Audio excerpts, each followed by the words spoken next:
2 minutes à passer ensemble avant la pause, le temps donc d'introduire ce sujet. On parle de l'évaluation des ministres du gouvernement en Gomu. À quoi faut-il s'attendre, Yaya? Qu'est-ce qui est prévu?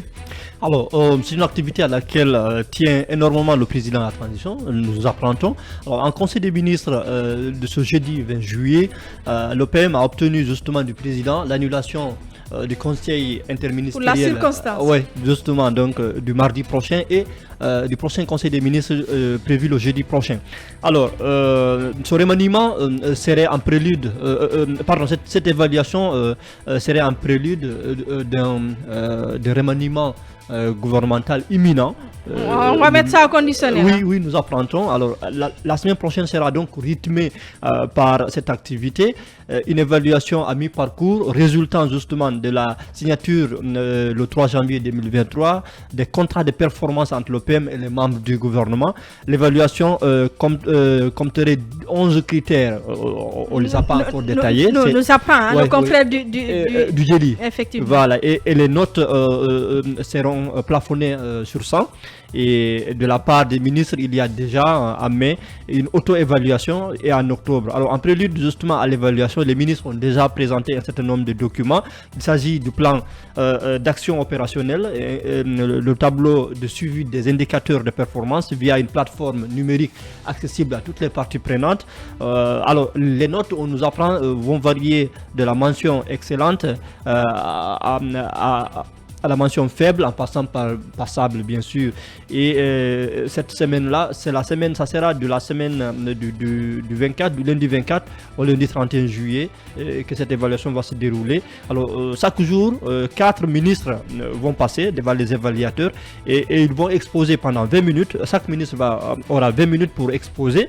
Le bac des ministres. Voilà, c'est le bac des ministres, si on peut l'appeler comme ça. Et se portera donc, et après il va se prêter aux questions pendant 40 minutes et puis voilà, les ministres connaîtront les évaluateurs dans la salle, pas avant, et chaque groupe d'évaluateurs, nous apprendrons, sera composé de représentants de la société civile, notre cadre de la présidence et un conseiller sectoriel de la primature et aussi des personnes ressources. Alors la presse sera aussi associée parce qu'on va mettre en place, on va sélectionner un certain nombre d'organes, la radio, le télé et les sites pour assister après le passage des ministres. Donc on va interroger les ministres qui seront auditionnés voilà, de ce qu'ils pensent de cette opération-là. Alors voilà en gros, et après tout ça, les résultats de ce travail-là seront transmis au président de la République qui va décider. Est-ce que les résultats seront publiés ou pas? Ça, on ne sait pas. Mais en tout cas, c'est au président qui décidera de ce qu'il en fera. D'accord. Alors, votre regard justement sur cette opération, ce n'est pas une première. Hein? Il faut déjà le rappeler, Yaya. Oui, ce n'est pas une première parce qu'on l'avait aussi entendu sous le gouvernement de Mohamed Beavogui. Sauf qu'il n'y avait pas eu assez de suivi et assez de rigueur par rapport aux résultats. C'est pourquoi certains acteurs de la société civile, notamment Abdul Sako, il émet des réserves par rapport à l'efficacité ou à la rigueur. Il parle même de diversion. Oui, il parle de diversion. Mais je pense que normalement, c'est une idée quand même qu'il faut saluer, il faut encourager cela. C'est dans le but en tout cas de renforcer l'efficacité, en tout cas l'atteinte des performances. C'est tout à fait normal, mais moi ce que je redoute, c'est qu'on utilise cette activité-là tout simplement pour un prétexte pour se débarrasser de certains ministres, parce que tout simplement il faut quand même trouver un bouc émissaire voilà, pour justifier ou légitimer des éventuelles activités. Nous y revenons parce que là c'est possible, on peut le faire. Avec vous donc, Yaya, ainsi que tous les autres chroniqueurs à venir, nous parlerons aussi des crimes de sang commis sous le régime Alpha Condé avec maître Tcherno Souleymane Baldé qui dénonce une tentative de fabrication de soi-disant victimes. Il prendra donc la parole dans cette émission. On parlera aussi du bras de fer avec le SNAB, si tout va bien, les boursiers de l'État à Russie qui appellent à l'intervention du ministre Djiba Diakité. Nous en parlerons avec Bassekou. Pour l'heure, nous marquons la pause. À venir, dans un instant, nous parlerons des crimes de sang sous le régime Alpha Condé avec maître Tcherno Souleymane Baldé qui dénonce une tentative de fabrication de soi-disant victimes. Mais pour l'heure, Abdallah, on reste sur cette évaluation annoncée des ministres du gouvernement Gomu. Oui, évidemment, je le disais tantôt, on a tellement de ministres stagiaires qu'il est aussi important de voir parce que les contrats de performance ont été quand même signés par ces ministres. Aujourd'hui, je sens que le colonel Mamadi Doumbouya est tambourbé, il est entouré de personnes qu'il ne veut pas lâcher. Sinon, tout simplement, est-ce qu'on a besoin d'évaluer, de chercher des personnes qui viendront évaluer ces ministres si sur le terrain déjà on a les résultats? Moi, je pense que ça, ce n'est que... ils sont en train de faire... bon, c'est... En gros, c'est drôle. Il faut se dire la vérité. En gros, ce n'est qu'une mise en scène. Une mise en scène parce que tout simplement, ces ministres ont été nommés. D'autres sont là-bas à des fonctions de haute responsabilité. Aujourd'hui, à des fonctions qu'ils ne peuvent jusque-là pas assumer. On a vu quand même des ministres qui ont été échangés. On les a pris ça, on les a mis là. Et je ne vais pas citer de nom pour ne pas personnaliser le débat. Mais en gros... La plupart de ces ministres doivent être débarqués. Ça se passe aussi ailleurs. Hein? Oui, je suis d'accord. Je suis d'accord, mais nous sommes en transition. Nous ne sommes pas dans un régime normal. Ici, on n'a pas besoin de trop d'affection. C'est 2 ans, selon le chronogramme. Donc, en une année déjà, si certains ministres ne donnent pas de résultats, on n'a pas besoin de les évaluer. Les résultats déjà sont là. Quand vous prenez le domaine du commerce, est-ce qu'on a besoin d'un évaluateur pour venir voir ce qui a été fait? Non. Sur le terrain, déjà, il y a eu des inspections. Demandez des rapports et vous verrez ce qui s'est passé. Mais ce n'est qu'un gâchis. En fait, ils sont là à dépenser l'argent de l'État. Ce n'est qu'une manière, pour moi, c'est une manière de sortir des fonds et de les dépenser inutilement. Ils vont les restaurer. Oui, ils vont payer ces évaluateurs. Ils auront des primes. Toute la journée, si c'est un coup de com', certains médias seront payés. Même si de ce côté, on ne peut pas toucher ce côté, je vais laisser toute la semaine, il y a une manne financière, cette restauration. Tout cela, on pouvait garder ça pour s'atteler à des choses plus essentielles. Aujourd'hui, nous sommes en transition. Est-ce qu'une transition a pour mobile de développer un pays? Non. C'est un pont qu'on crée. Donc, en créant ce pont, moi, j'ai l'impression que ce gouvernement se comporte comme un gouvernement normal et pas comme un gouvernement de transition, ce qui est quand même déplorable. Aujourd'hui, il faut le dire, il faut le redire, ça, ce n'est qu'une mise en scène. Donc moi je rejoins ces observateurs qui ne croient pas en cette politique, qui ne croient pas à la véracité de ces évaluations. Parce que tout simplement, ces personnes estiment que le gouvernement est en train de jouer avec le peuple. Oui, ils sont en train de jouer avec le peuple à Arissatou et il faudrait éviter cela. Moi je ne trouve pas opportun cette évaluation. Alors, Fally, on aura peut-être un remaniement à l'issue de cette évaluation. Oui, je pense que... C'est possible. Oui, même si on fait trop de bruit. Hein. Oui, ça peut être possible, sauf que le colonel met les Guinéens dans une sorte de théâtralisation. Parce qu'on ne peut pas comprendre, il y a quand même assez d'initiatives. Vous ne voyez pas le mal partout? Non, je ne vois pas le mal. Au fait, nous prenons le colonel par les mots. Il l'a dit, il a réitéré, il dit que sa main ne va jamais trembler quand il s'agit de sanctionner. Mais visiblement, lui-même, il a instauré d'abord, il a commencé par instaurer les audits. On n'a jamais vu les résultats. Et officiellement, mais nous savons à quoi ça a vraiment abouti. Il n'y a pas eu de sanctions. Il a demandé au ministre de venir devant la lucarne joyeuse, devant la télévision, pour pouvoir présenter leur bilan. Ça a été fait. Les ministres sont passés, les directeurs généraux sont passés. À quoi ça aboutit? Rien pratiquement. Aujourd'hui, et bien avant cette évaluation annoncée, Abdallah parlait des contrats de performance. Ce qui a été salué d'ailleurs au sein de l'opinion. Mais après ça, je pense qu'il n'y a d'ailleurs pas eu de suivi par rapport à ça. Pratiquement, il n'y a pas eu de résultat. On nous ressort encore une autre manœuvre dilatoire pour dire que c'est une évaluation. Moi, je pense qu'aujourd'hui, il faut vraiment sortir de ce carcan. En tout cas, le peuple sait quels sont les ministres vraiment qui ont répondu. Pour vous, quels sont les ministres qui doivent partir, Fally? Non, je crois que si on doit citer la liste, pratiquement, il faut faire partir l'ensemble de ce gouvernement. Non, pratiquement, non, mais écoutez, dites-moi, je pense que dans le lot, il n'y a pas 10 ministres aujourd'hui qui ont répondu aux attentes des Guinéens. Et d'ailleurs, on a l'enseignement technique, on a Guillaume Hawing, on a Djaka. Oui, on ne jette pas quand même le bébé avec l'eau de bain, mais il faut quand même retenir que dans ces lots, plusieurs ministres ont déçu. D'ailleurs, on se pose la question, comment est-ce que les recrutements ont été faits.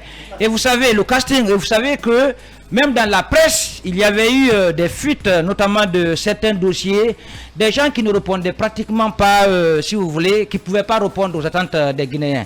Donc moi je crois que le colonel doit rester droit dans ses bottes. Il a annoncé, il dit que sa main ne va jamais trembler quand il s'agit de sanctionner, quand il s'agit de lutter contre la corruption. Mais aujourd'hui, visiblement, il est complètement dans l'étau, il est pris dans une sorte de piège. Et je crois qu'il doit revoir un peu le discours de prise de pouvoir. Et aujourd'hui, il s'est complètement écarté. Moi, je pense qu'on n'a pas besoin de faire une évaluation. D'ailleurs, c'est une mauvaise publicité que cela va donner à cette transition. On a vu au temps de M. Alpha Condé où on a fait venir un ancien premier ministre du Congo pour venir former les ministres. Voilà, former les ministres. Vous savez ce que ça donne comme image. Moi, je crois qu'il faut sortir de ce carcan-là. Il faut sanctionner. C'est récemment, on a vu le Premier ministre proposer la permutation entre les DG et les DGA. À quoi ça va aboutir? C'est ce qui n'a pas été fait. On a comme l'impression qu'il n'y a plus de cadre en Guinée, vraiment, qui puisse répondre aux attentes des Guinéens. Le président de la transition, je pense qu'il y a une panoplie déjà de mécanismes d'évaluation qui a été proposé aux Guinéens. On a vu ce que ça donnait. Il faut publier les résultats et il faut sanctionner. Aujourd'hui, il y a une opportunité vraiment de mettre en place, si vous voulez, un nouveau gouvernement qui va répondre aux attentes des Guinéens, tant sur le plan politique que sur le plan que sur les autres plans nationaux. Quand même, parce qu'on ne va pas aussi être contre les évaluations. Moi, je ne vous comprends pas dans ce studio. Quand on gère, on doit être évalué. Il faut qu'on arrête d'être contre tout quand même. Il vient, on lui donne une feuille de route. Évidemment. Et il a 100 jours, normalement, il a 100 jours pour pouvoir montrer quel est vraiment le chemin qu'il va suivre. Mais on est à combien de mois maintenant? Quand le président devrait changer le gouvernement, il s'est contenté de faire permuter les ministres. Pratiquement, je pense qu'il ne fallait pas s'attendre à un résultat escompté.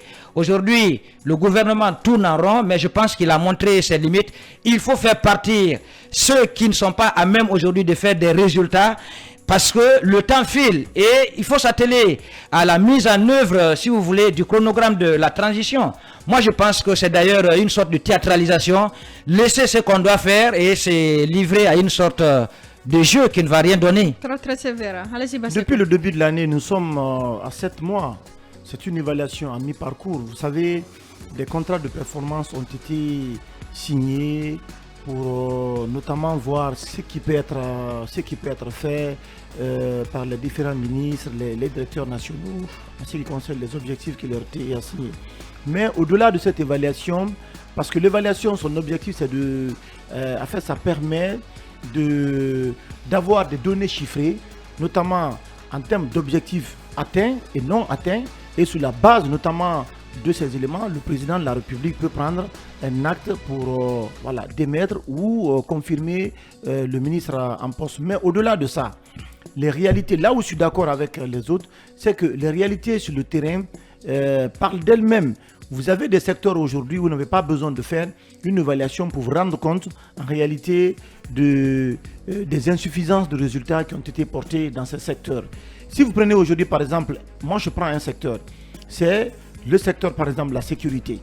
Dites-nous depuis la venue du Bachir, quels sont les résultats qui ont été obtenus dans le cadre par exemple de la sécurisation des personnes. Il y a des commissariats en construction. Attendez, s'il vous plaît. Je sais que sur le plan... Je pense que sur le plan infrastructurel, il y a des efforts qui sont consentis sur le terrain, mais la question fondamentale aujourd'hui, par exemple, dans le domaine de la sécurité et de la protection civile, c'est la sécurisation des personnes, de leurs biens. On vous dit tous les jours, les attaques à travers le pays continuent. Donc, vous avez des secteurs aujourd'hui dans lesquels, par exemple, où il y a vraiment des résultats probants. Si vous prenez le secteur, par exemple, de l'enseignement supérieur, de la recherche scientifique, il y a de grandes réformes aujourd'hui qui sont en cours dans les départements pour améliorer les conditions de vie et de travail des enseignants-chercheurs ou encore des étudiants eux-mêmes. Mais sincèrement, pendant ce temps, on a des boursiers qui oui, réclament. mais ça, c'est du côté du SNAB. On va évoquer tout à l'heure. Ça relève du SNAB, c'est un service qui est rattaché à la présidence. Mais il y a des ministres, sincèrement, aujourd'hui, si le président veut porter des résultats, veut atteindre les objectifs qu'il s'est fixés, il y a des ministres, sincèrement, qui méritent d'être débarqués à Rissatou. Ils sont très nombreux aujourd'hui, qui sont dans l'apprentissage. Et malheureusement, on ne peut pas développer un pays, on ne peut pas porter des résultats avec des ministres qui viennent en apprentissage. Le président lui-même l'a dit, il n'est pas satisfait. Et plusieurs fois en conseil de ministres, il a évoqué ce sujet pour dire que les objectifs qu'il a assigné à certains départements aujourd'hui, ces objectifs-là ne sont pas atteints. Et dans la gouvernance, et vous vous rendez compte, même le taux de décaissement aujourd'hui du budget alloué à certains départements, c'est un taux de décaissement qui est assez faible. Cela traduit comme une fois aujourd'hui que les projets en réalité qui sont conçus pour le bien-être des citoyens ne sont pas suffisamment pris en compte. En fait, l'erreur qui a été faite, c'est qu'on a plutôt fait du lobbying, mais on n'a pas concentré les efforts sur la compétence dans le recrutement. Et quand vous faites dans le copinage, les résultats, tout de suite, vous les voyez sur le terrain. Donc, il n'est pas encore trop tard pour agir. Ce que le président de la transition doit faire, c'est de rectifier le tir. C'est simplement débarquer les ministres, les directeurs généraux de ces EPIA qui ont montré leurs limites dans la gestion pour mettre des cadres compétents pour servir le pays, parce que tout compte fait, le bilan, ça son actif. S'il produit des résultats, ça son actif. Si les résultats sont insuffisants, sont en tout cas nettement en déphasage, les résultats ne sont pas des résultats très satisfaisants, ce sera aussi à l'actif du président de la transition. Donc il n'est pas encore trop tard, mais sincèrement, il y a un blocus. C'est ça la vérité. Quand vous partez en ville, vous tournez, vous voyez l'administration, vous vous rendez compte qu'il y a des secteurs sincèrement qui ne fonctionnent pas à Rissatou. Allez-y, Lincoln, pour clore. En général, j'ai comme l'impression que les responsables sous le CNRD ont signé un contrat à durée indéterminée avec les autorités. C'est des gens qui ne peuvent pas être déplacés aujourd'hui, quoi qu'ils fassent comme erreur ou comme peut-être limite. La preuve, le PM nous a proposé ici la permutation entre les DG et DGA. Pour quelle raison?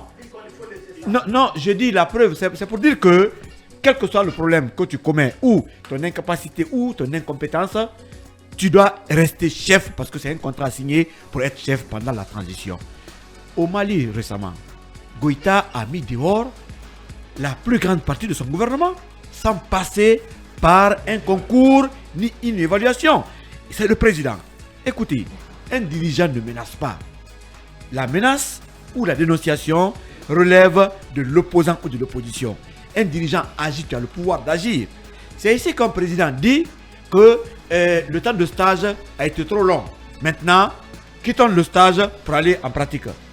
Une république stagiaire au sommet de l'État, c'est en Guinée qu'on peut le voir et c'est le président qui a reconnu. Je crois que c'est pratiquement une faiblesse. On parle d'évaluation maintenant. Il y a eu une première évaluation sur Mohamed Béabogui. Où est le résultat? Le président est au courant, il a le rapport, mais ça n'a jamais été publié. Et de ce temps jusqu'à aujourd'hui, combien de ministres ont été changés? Un seul ministre du gouvernement a été changé. Il s'agit du chef d'État, de M. Ibrahima Bangoura, ancien ministre de l'Habitat qui est devenu chef d'État-major. C'est le seul qui a quitté le gouvernement. Le reste, c'est des permutations. Dans un premier temps, la ministre de l'Information est allée au plan, la ministre de l'Environnement est allée au commerce, le ministre de l'Habitat. Il y a eu des problèmes à un certain moment. Effectivement. Il y a un cas particulier. C'était un décret spécial. Je parle de remaniement. C'est le remaniement, c'est ça. Le ministre de l'Environnement est parti au commerce. L'Habitat est allé au télécom. Si, remaniement, il y a l'énergie. Il y a le ministre de l'énergie qui a sauté. Télécom est allé à l'information. Mais pas grand-chose. Moi, quand on m'annonce qu'il y a un remaniement, je vais dire que c'est encore de l'amusement. Parce que quand on veut remanier, il n'y a pas de bruit. Ce qui est sûr, ce gouvernement, il n'y a pas 10 ministres qui répondent aujourd'hui réellement. 5. Mais 5. Non, j'ai dit il n'y a pas 10. Moi, Parce que 5, il n'y a pas 5. Moi, j'ai juste 6. Il n'y a pas 5. Moi, j'ai juste 6. Il faut faire un coup de balai, Voilà. Je Les t'assure. 6 pour moi. Un coup de balai. Mon Dieu. Le ministre Ah, de l'économie c'est pas n'est pas possible. mauvais. Les ministres de l'éducation, c'est-à-dire l'enseignement technique, Font des efforts quand même. font des efforts. Non, pas Guillaume Gaïm. préuniversitaires, Pas Guillaume, s'il te plaît. Comment on appelle Mais pas Guillaume. Enseignement supérieur. Pas Guillaume. C'est mon point de vue. Ouais, mais pas Guillaume. Il faut respecter tu as le point de parlé, vue c'est mon des point de autres. vue. Pas Guillaume. Respecte mon point de vue. Pas Guillaume. Non, moi j'ai cité, je m'assume. Donc, le ministre de l'Agriculture, il peut être maintenu. Et le ministre des Affaires étrangères, pour moi. Le ministre de l'Agriculture, pendant qu'on a faim. Allez. Non, mais il y a eu beaucoup d'efforts de ce Mirador, côté. continue. Le reste,